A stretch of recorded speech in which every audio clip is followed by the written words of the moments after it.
Assalamualaikum warahmatullahi wabarakatuh. Perkenalkan, nama saya Nanda Permana Aji, NIM G21191064.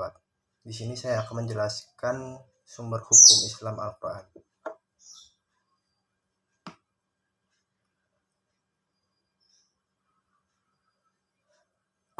Sumber ajaran Islam adalah segala sesuatu yang dijadikan dasar, acuan, atau pedoman syariat Islam. Agama Islam itu bersumber dari Al-Quran yang memuat wahyu Allah dan Al-Hadis yang memuat sunnah Rasulullah. Menuntut ilmu agama Islam merupakan fardu ain, yakni kewajiban pribadi setiap muslim dan muslimah. Pada umumnya, para ulama fikih sependapat bahwa sumber hukum Islam yang utama adalah Al-Quran dan Hadis.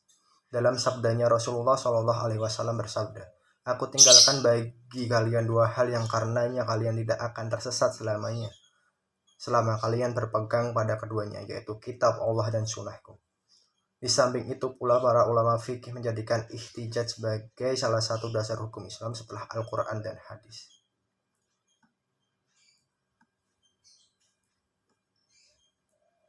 Keutamaan Al-Quran ditegaskan dalam sabda Rasulullah antara lain. 1. Sebaik-baiknya orang di antara kamu ialah orang yang mempelajari Al-Quran dan mengajarkannya. 2. Umatku yang paling mulia adalah hufaz atau penghafal Al-Quran. Hadis riwayat Tirmidzi. 3. Orang-orang yang mahir dalam Al-Quran adalah beserta malaikat-malaikat yang suci dan mulia. Sedangkan orang membaca Al-Quran dengan kurang fasih, lidahnya berat, sulit membetulkannya, maka baginya dapat 2 pahala. 4. Sesungguhnya Al-Quran ini adalah hidangan Allah, maka pelajarilah hidangan Allah tersebut dengan kemampuanmu. Hadis riwayat Bukhari Muslim. 5. Bacalah Al-Quran sebab di hari kiamat nanti akan datang Al-Quran sebagai penolong bagi pembacanya. Hadis riwayat Tirmidzi.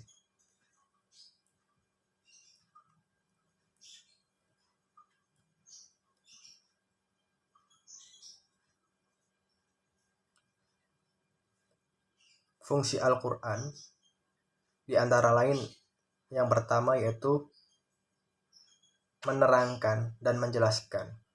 Quran surat An-Nahl ayat 89 dan Ad-Dukhan ayat 4-5. Yang kedua, Al-Quran kebenaran mutlak. Al-Haq Quran surat Al-Baqarah ayat 91.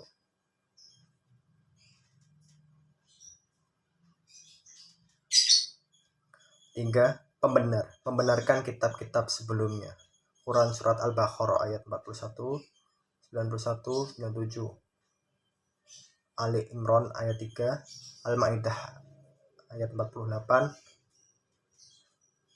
Al-An'am ayat 92, Yunus 33, Fatir 31 dan Al-Ahqaf dan ayat 1 serta Yusuf ayat 30. 4. Sebagai furqan, pembeda antara hak yang adil, batil, baik dan buruk. 5. Sebagai obat penyakit jiwa.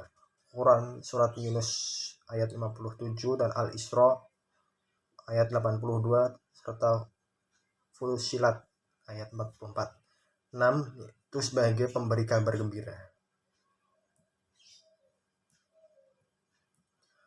Al-Quranul Karim tidaklah diturunkan sekaligus kepada Rasulullah SAW, namun diturunkan secara berangsur-angsur. Al-Quran yang memuat 30 juz ayat itu disampaikan kepada Nabi Muhammad dengan memakan waktu antara 20, 23 dan 25 tahun.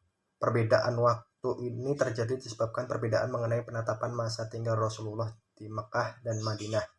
Dan berdasarkan hitungan para peneliti sejarah, didapati bahwa lamanya turun Al-Quran lebih dekat kepada pendapat yang menyatakan selama 23 tahun.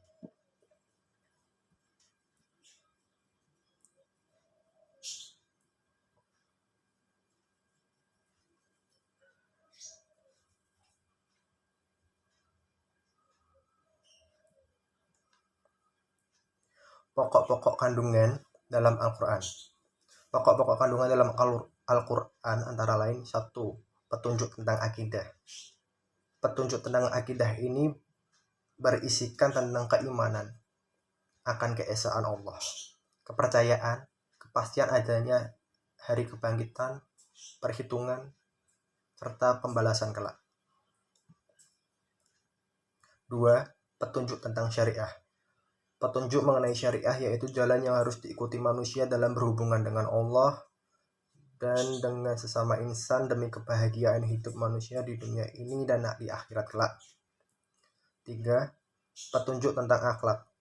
Mengenai akhlak yang baik dan buruk yang harus diindahkan oleh manusia dalam kehidupan, baik kehidupan individual maupun kehidupan sosial. 4. Kisah-kisah umat manusia di zaman lampau. Sebagai contoh kisah kaum Saba yang tidak mensyukuri karunia yang diberikan Allah, sehingga Allah menghukum mereka dengan mendatangkan banjir besar serta mengganti kebun yang rusak itu dengan kebun lain yang ditumbuhi pohon-pohon yang berbuah pahit rasanya.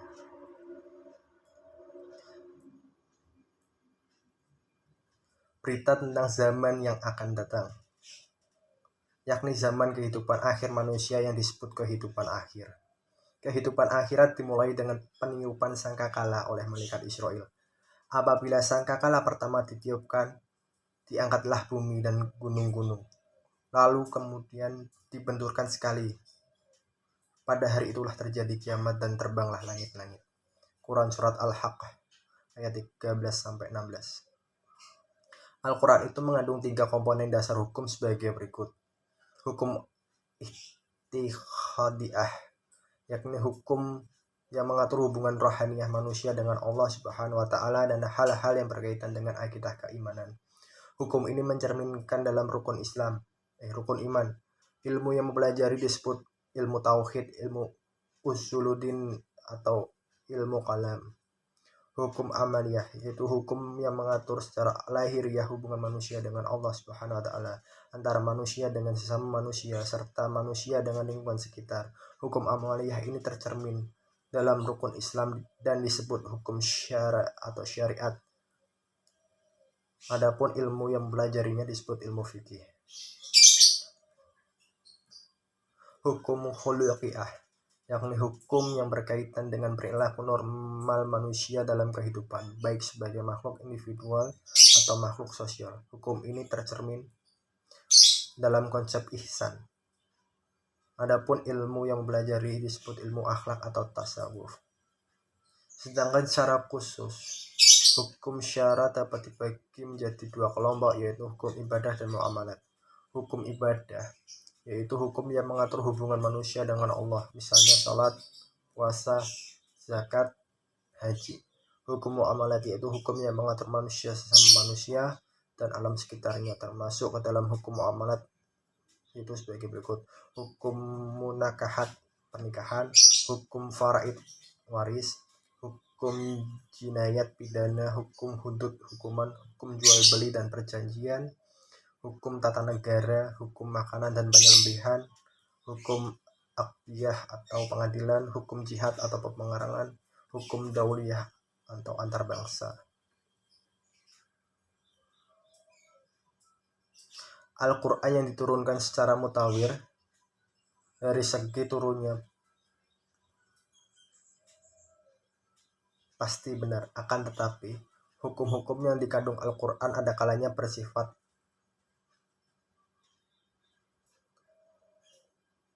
zani atau relatif benar.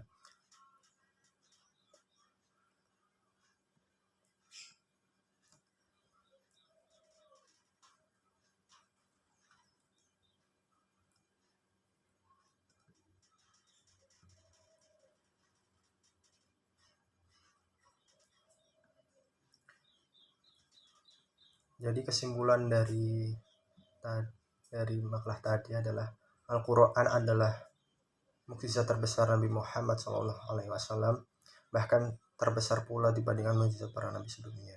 Al-Quran membenarkan kitab-kitab sebelumnya dan menjelaskan hukum-hukum yang telah ditetapkan sebelumnya. Hadis disebut juga as-sunnah. Sunnah secara bahasa berarti adat istiadat atau kebiasaan. Sunnah adalah segala perkataan, perbuatan, penetapan atau persetujuan serta kebiasaan Nabi Muhammad SAW. Penetapan atau takrir adalah persetujuan atau diamnya Nabi SAW terhadap perkataan atau perilaku sahabat. Kesepakatan seluruh ulama mustajid pada suatu masa setelah zaman Rasulullah atas sebuah perkara dalam agama dan ijma yang dapat dipertanggungjawabkan adalah yang terjadi di zaman sahabat tabi'in setelah sahabat, tabi'ut tabi'in setelah tabi'in, karena setelah zaman mereka para ulama telah berpencar dan jumlahnya banyak dan perselisihan semakin banyak sehingga dapat dipastikan semua ulama telah bersepakat. Sekian yang dapat saya sampaikan, terima kasih.